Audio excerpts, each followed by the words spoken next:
Welcome to Facing Tyson. One defeat. Tyson with a left hook right up in the nose. He's got him in big trouble. If he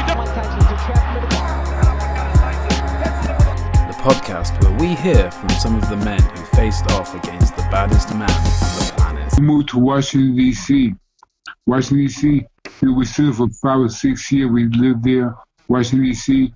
And then what took place from there, we moved to Miami, Florida. And from Miami, Florida, I was there. We lived there until I was like 12, 13. I was there for a couple of years, to now, really. And when I was 12 years old, I took up boxing in Miami, Florida. Where was the gym where you first started boxing, and what was the coach that you were with?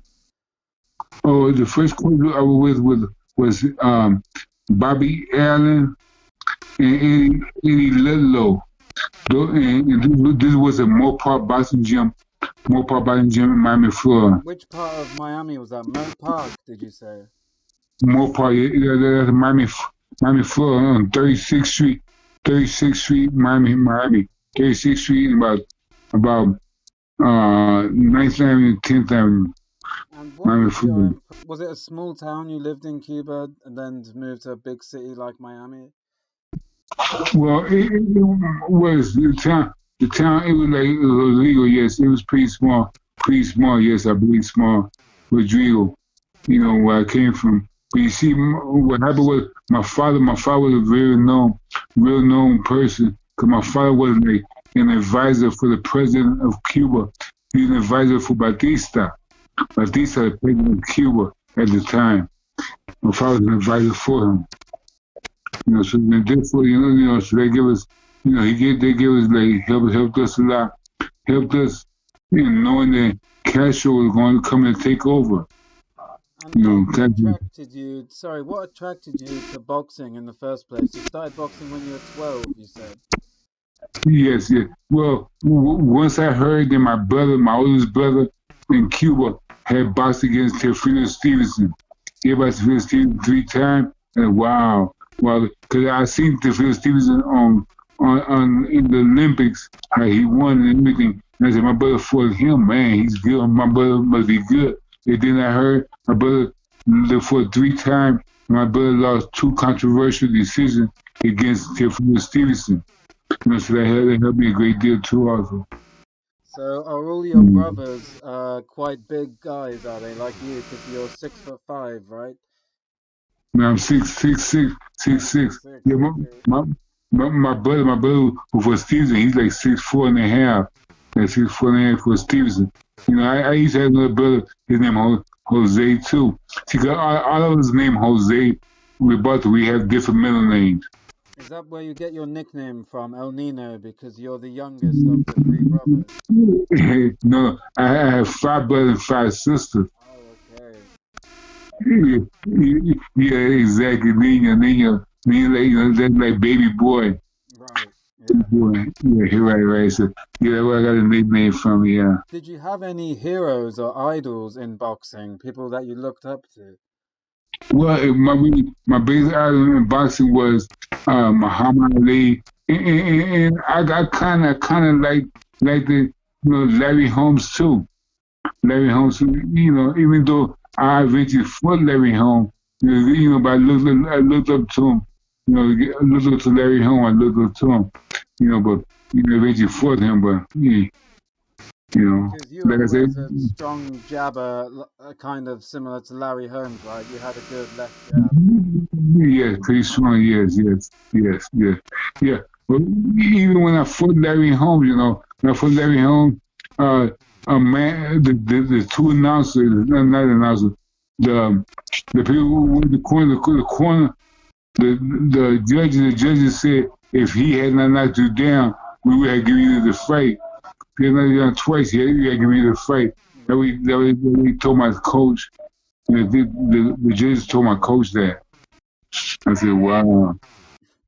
So during your amateur career, you won 55 times and lost only 8 times. What were your highlights in your amateur career? Well, my highlight fight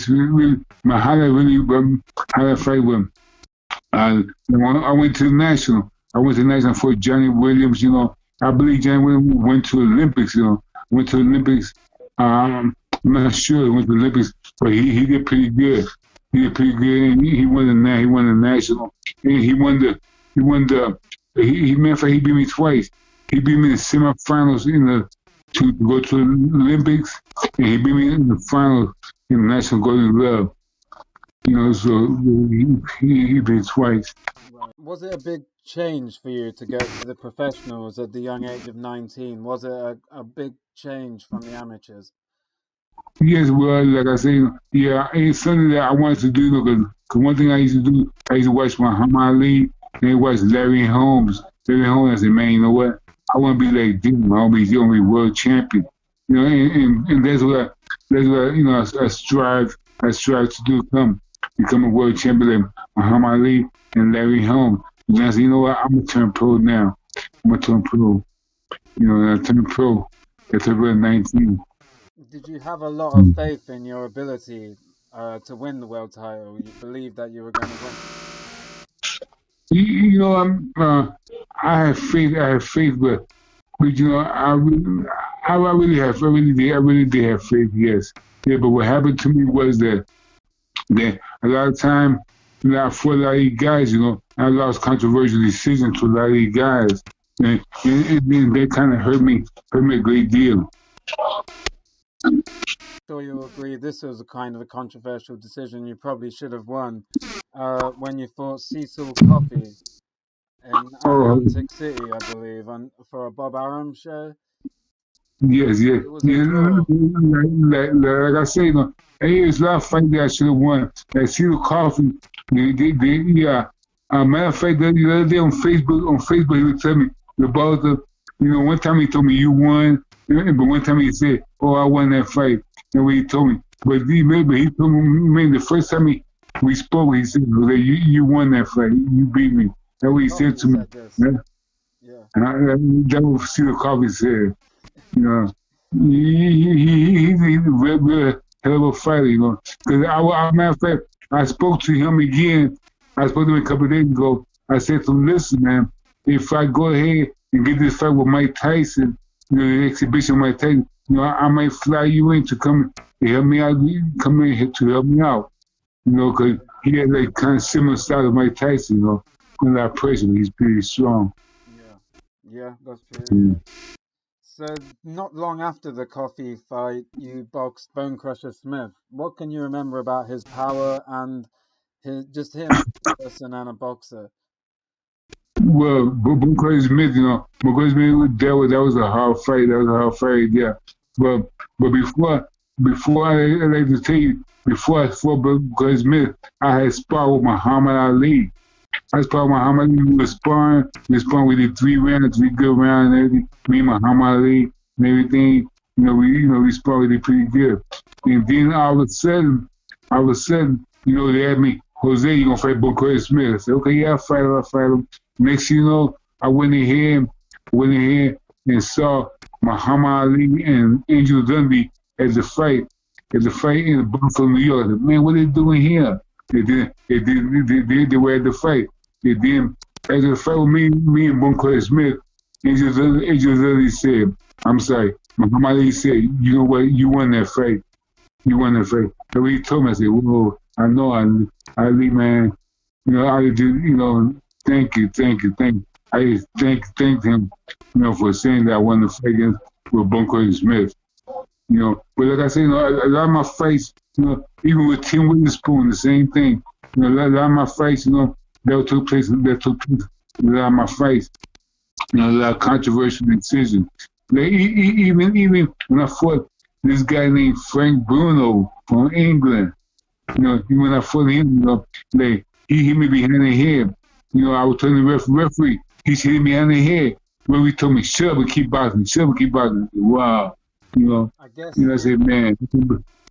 You have that problem when you travel to a different country to box, right? Obviously, the home favorite guy is gonna get looked after a bit better. Yes, that definitely happened. Yes, it happened. And a controversial decision. Like It really happened. It really kind of really hurted me. Hurted me. And that's why to a degree, I lost kind of started getting, towards my end of my career, I started losing kind of interest in boxing, because this kept happening. And, I beat guys. I beat Bunker Smith. Even I fought Tim Witherspoon, beat Tim Witherspoon. It was, first of all, when I fought Tim Witherspoon, they announced the fight. His manager was the one promoting the fight, Tim Witherspoon. So what happened was, ladies and gentlemen, we have a draw. And we have a draw. And then 3-5 minutes later, they said, wait a minute. We have a decision. The winner is Tim Witherspoon. I said, what? I couldn't believe that. I was upset with the draw. I was upset with it because they gave it a draw and didn't give it to Tim Witherspoon. I was really upset then. And then, this what happened to me in our fights. I go to people, the boxers' hometown. I always lose close decisions. Like for example, out of all of the opponents you've fought some really heavy hitters: Frank Bruno, Bone Crusher Smith, Mike Tyson. Who would you say hits the hardest and hurts you the most during the fight? Well, I would say Bone Crusher Smith. But the hardest hit behind the head has to be Frank Bruno. The hardest hit behind the head has to be Frank Bruno. Yeah. And he built a reputation of hitting people behind the head. Because there's several fighters that I've spoken to. His man Frank Bruno hits hard behind the head. I said, yeah, I know. I know. How badly hurt were you against Bone Crusher Smith in the first round of that fight? Oh, now he been good shit. He been good shot. Now I was as a whoa. He has been really personally really has stunned me a little bit. Even for Frank Bruno, he hit me. I was kind of hurt, but I was really like stunned. Like when I fought Tyson, the same way too. Tyson hit me. I was like, Frank Bruno, but with Bunker, it was a little bit different. So on to Tyson now. How did that fight come about, and what did you know about Tyson before you fought him? Oh, what I knew about Tyson was that he was an excellent knockout artist. Because for Tyson, all I knew he was knocking guys out left first, second round, third round. And every day was looked to put fear on a person. On a man. But like I say, but I have never feared no man. Like I would say I never fear no man. I fight anybody. Because anybody, I fight anybody. And what was the game plan against Tyson in the first fight? Against you? Really, my first round was like, just go ahead, stick him move to fill him out, to see how he moves and how he hits. But the second round was when he knocked me down in the second round. He knocked me down with an uppercut. But he like I say, he's a strong puncher. He's a strong puncher also. He throw combination, boom, boom, boom, boom, boom, boom. You see, with Bone Crusher Smith, what he did with him was a hard shot, boom, and I fell down. Right. But we see with Tyson, it be different. Tyson would follow up with another shot, and that's how he knocks his opponent out. He hurts when he knocks him, he's with another shot, boom. And that was probably Tyson at his best, really, wasn't it? Because I think he was just maybe one more fight after your fight, and then he fought for the world title. Right. When I fought Tyson was at his prime. That was in his prime. Because when he fought me, he went in and knocked out Troy Burberry out in his 2 rounds. Troy Burberry. Yeah, Troy Burberry, he's a good friend of mine, Good friend of mine. He passed away too. He passed away, Troy Burberry. He's a good friend of mine, Troy Burberry. So if you could fight Tyson again, if you could box Tyson again, whether it be in an exhibition or anything, what would be your game plan this time? Well, like I say, my game plan, I really can't say it, but this time it's not gonna be nice for Tyson this time. I guarantee you, it will not be nice for Tyson this time. Because even back then when he fought Buster Douglas, because I had seen a video of me and fighting. And man, I couldn't believe I let Tyson do certain things to me. I couldn't believe it. But now I believe it. Because you know what? After me and Tyson fought, we fought in '86, right? We fought in '86. Right? I'm the only man on this earth here that could say I fought Tyson when he was at his best, and I fought Tyson. I sparred Tyson when he was at his worst. Because I fought him in 1986, right? And then in 1996, we sparred. In 1986 in Vegas, we sparred. And he was not the same Tyson. That's why I say all the time, Lennox Lewis, Evan Holyfield did not fight the Tyson that I fought. No, because I know there's enough. The Tyson I fought was completely different. When I fought in 1986 was completely different. Than the Tyson Evan Holyfield fought, Evan Holyfield fought, and Lennox Lewis fought. He fought a completely different Tyson. Completely different Tyson. They fought. And Mike Tyson said you were actually his toughest opponent, and you were the only one who could take his hardest shots at that time. Like, how does that make you feel now? It gives me, compliment. I feel good about it. But what I'm saying is right now, Tyson, if you really feel that way about me, give me a shot. An exhibition, let's do an exhibition. See what happens, because really, I really feel good, about what he said about me and everything, because now they're trying to say Evan Holyfield is hard to fight, but you see, that's not true, because I was his hard to fight, but he was at his best, he was at his best. He told me a story before that he couldn't go out to see he couldn't go on a date after that fight, right? What was that? Yeah, because what happened was, it was on Ring Magazine. What he said was that he had a nice, attractive young lady from Pennsylvania University, and he couldn't hardly go out on a date with her because he was in so much pain. He couldn't go out on a date with her. And I said, "Wow, well, I did that too. Ooh, okay, that feels good. That demands respect. Now for the." Go ahead. Out of the 12 world champions that you fought, how would you rate like Tyson, Holmes, Tim Witherspoon? Like, which order would you put? Maybe not all 12, but like the top 3. Which ones would you say were the toughest? Well, I would definitely say Tyson come first. And Larry Holmes comes second, and Witherspoon come third. Okay. Yes. Few fights over in Spain during the late 80s. What's the story behind that? Oh yeah, the people in Spain wanted me. They could call me. They wanted me to do an exhibition. A fight in Spain. I went in here. Matter of fact, I think I did 2 fights in Spain.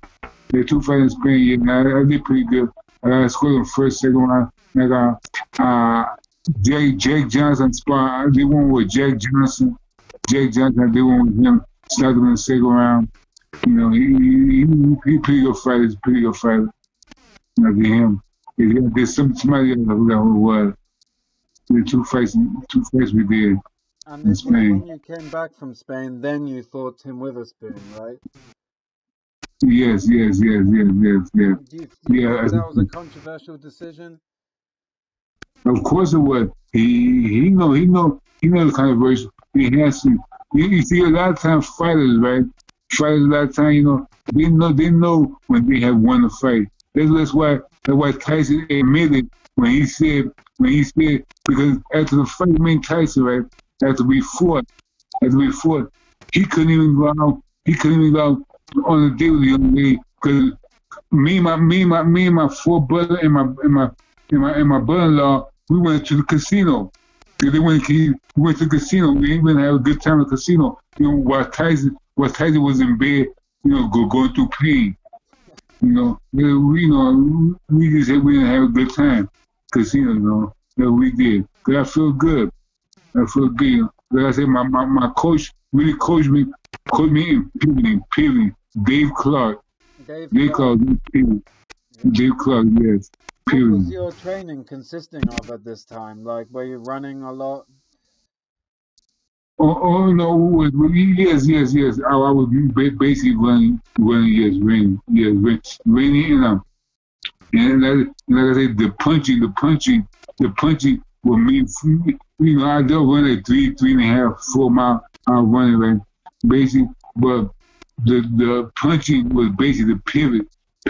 My coach was pivot. Yeah, pivot.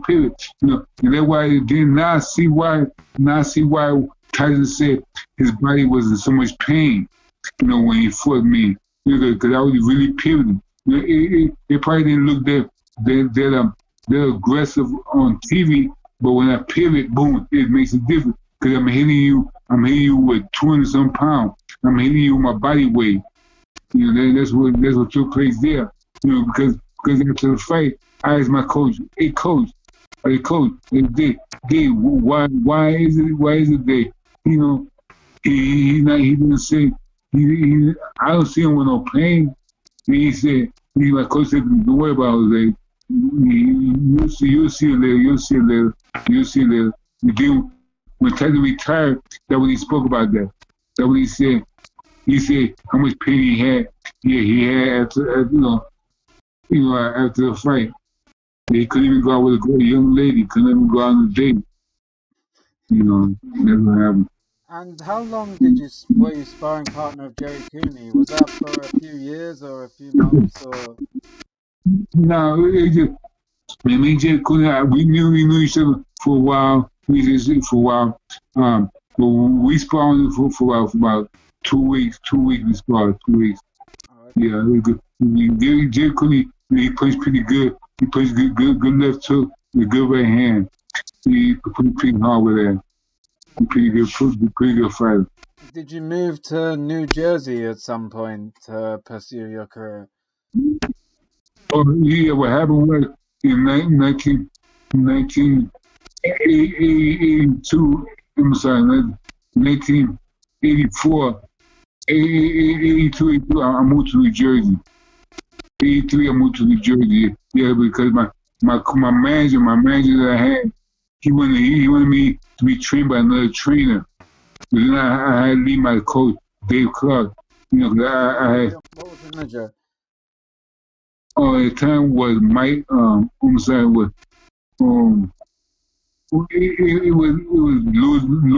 Louis Kubas and Mike Akery, my manager. Or in the early 80s, Murray Gaby. In 1985, 85 was Mike Akery and Louis Kubas. Okay, so they persuaded you to move to New Jersey to, what was that, just work full-time as a professional boxer? No, that was Murray Gaby. He wanted me to train. He wanted me to have these guys named Tommy Park to train me. So I did. I stayed for about 2 years. I stayed there 3 years. Then I came back to Miami. And then I came back to Miami. I ran into more guys that was not good for boxing. Mike Akery and Louis Kubas. Are they Miami guys, are they? Yes, my guy, yes. How much did you have to do with Angelo Dundee? Because was he in Miami at that time? Yes. He Miami at the time, yes. That when he was training other guys. He was training Muhammad Ali and stuff. He was focused on Muhammad Ali. Okay. Yeah, I remember the time I sparred Muhammad Ali. I was sparring him, I was doing pretty good. And then I did a shuffle. And I almost fell. And then Ali, and then they kind of started smiling a little bit. And oh my God. I feel kind of embarrassed, That's itself. So you've sparred Muhammad Ali, you've fought Larry Holmes, you've sparred and fought Mike Tyson. It's pretty incredible. Yeah, You're a true yeah. gatekeeper You of see, the heavyweight division. I'm like the only guy on this earth that can say that I sparred Tyson when he was at his best. I'm sorry, I fought Tyson when he was at his best, and I sparred with him when he was at his worst. Now I'm the only guy on this earth here that can say that. When I sparred Tyson when he was at his best, he was good. He was good. He was good, real good, real good. But then when I sparred with him in 1996, I sparred with him. It was completely different. He was easier to hit. He was easier to hit. His punches was not as they were in 1986. He was completely different. Completely different. Completely different. You had a kind of wild fight not long after the after returning to after the Tim Witherspoon fight, sorry, and you fought Bruce Seldon, knocking him down very early. What are your memories of Bruce Seldon, and what do you think of him as a fighter? Yeah, when I fought Bruce Seldon, like I say, he's a good fighter. Like I say, these guys, I don't know if it was a plan or what. When I fought Bruce Seldon, like I say, he thumbed me in my right eye, right eye. And I said, man, I was trying to get him. My coach started to fight the second or third round. Because it wasn't to where I was getting hit. I was getting a hard shot, wasn't like that. Bruce Seldon, he come in, but he's a good fighter, but he come with a good shot.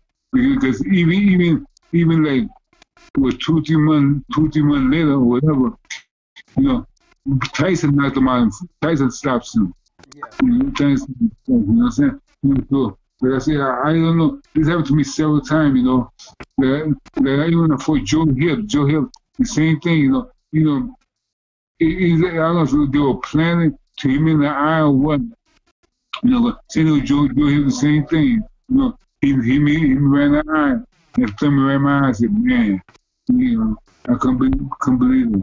And Chris Bird, I don't know if it's because these fighters, right, when that what you call considered be punches, right? That's what they do. They punch you with an open hand and boom, they hit me right in my eye. Put me right in my eye, Chris Bird, they all did the same thing.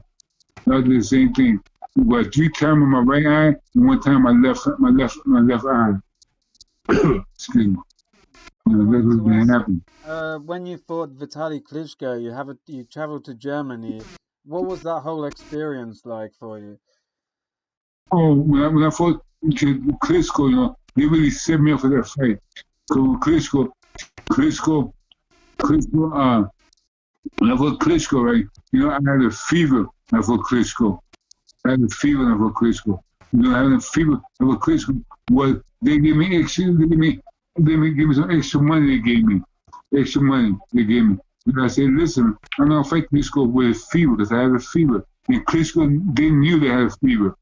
They knew that fever. I couldn't hardly walk. They're gonna give me some extra money. Then I said, listen, I'm gonna pull out. I'm gonna pull out this fight here. And he said, Ribalta, you can't pull out. Too many tickets been sold. You can't pull out. And I said, what you mean? I gotta pull out. Too many tickets been sold. They gave me extra money. They gave me. Well, I asked them for extra money, and they gave it to me. And then what happened was, I was stopped by Klitschko in the second round. And that was took place there. Did you enjoy the experience of traveling to Germany, England, Austria, Spain to box? Oh, I love it. England, I like England the most, really. I like England. Not because you're in England, but England is the most. I like England the most. Okay. England is the most. What did you enjoy the most about coming to England? No, the people. I was able to talk to people more freely. You understand? The way. Hey, how you doing, Jose? How you doing? Like people like Germany. They were like more to themselves and stuff. You know what I'm saying? Because they were more to themselves. In England, hey, what's up? So the white people, black people, it was everybody was easy going. What's up? How you doing? Everybody spoke freely. You know what I'm saying? And that means a lot. Yeah, exactly. Yeah. So I wanted to ask, like, you want to have an exhibition about what's your involvement with boxing now? You're still training regularly? Right now, I train. I walk, go for walk, and I go for running every once in a while. But like I said, but in my exhibition, I was definitely love to do one with Frank Bruno or Mike Tyson. Frank Bruno, Mike Tyson. We will do an exhibition with Frank Bruno, Mike Tyson. Especially with Mike Tyson, because I really want to get Mike Tyson back. Mike Tyson back. I really do with Mike Tyson. Do you watch much boxing these days? Yes. I watched the fight last night with Evander Holyfield against I forgot his name, The Cordelia. UFC guy, right? Yes. Like I said, like I put on Facebook. You know what? Me, and Mike Tyson, will bring more people, more people than this fight here. We would have done better in this fight here. Holyfield was starting in the first round. In about 2 minutes. It was a little bit sad to see Holyfield defeated so quickly, like at his age. Right. Like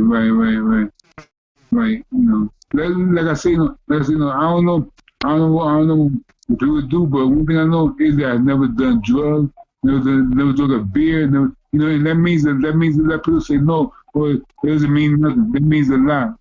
If you're a person who's never done drugs or alcohol or anything like that, your body's in good shape. They say I never done none of that stuff. Never done none of that stuff. I feel real good. I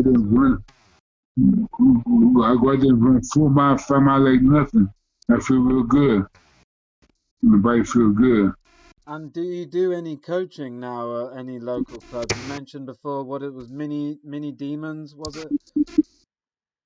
Oh, yeah. I do coaching, but like I said, these young fighters have to be careful with these guys today. Because these guys today are more about money.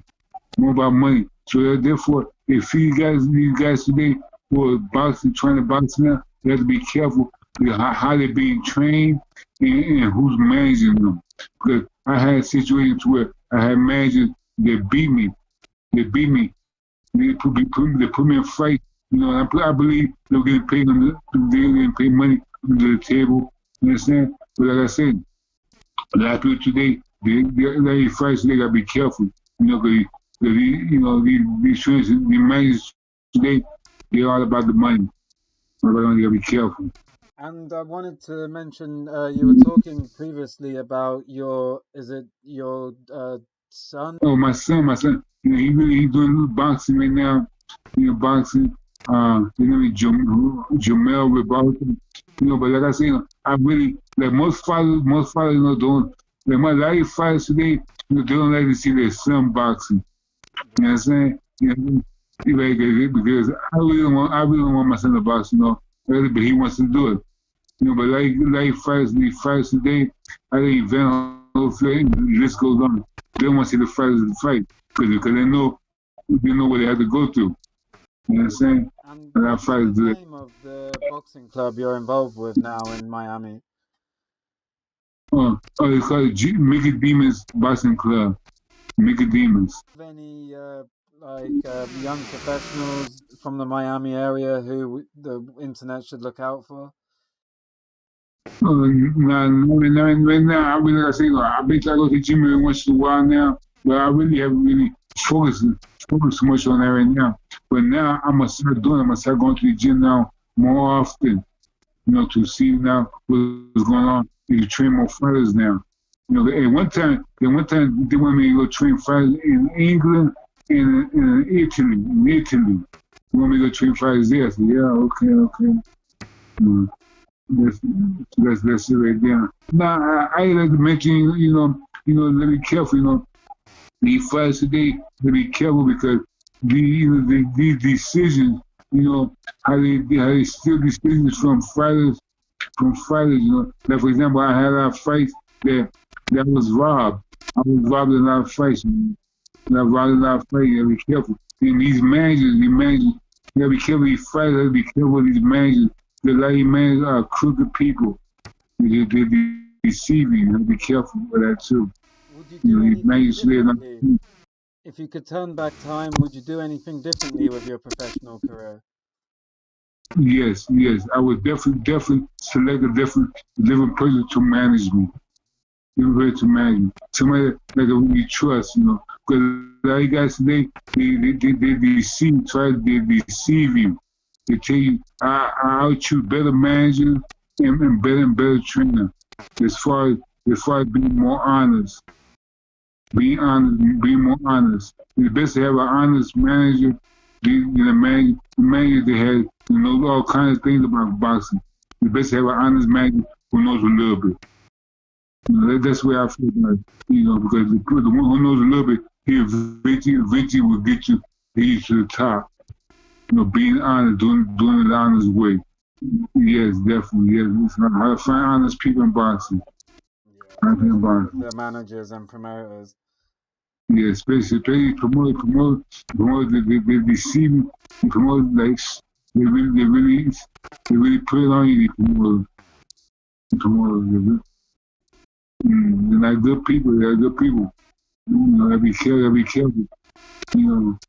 Okay, so one final question. What does 2021 look like for Jose Ribalta? What are your plans for the rest of the year?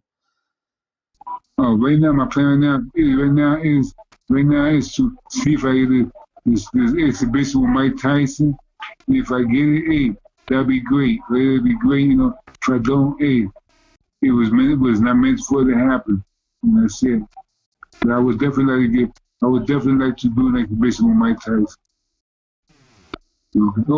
Frank Bruno. Right. Frank Bruno. Okay.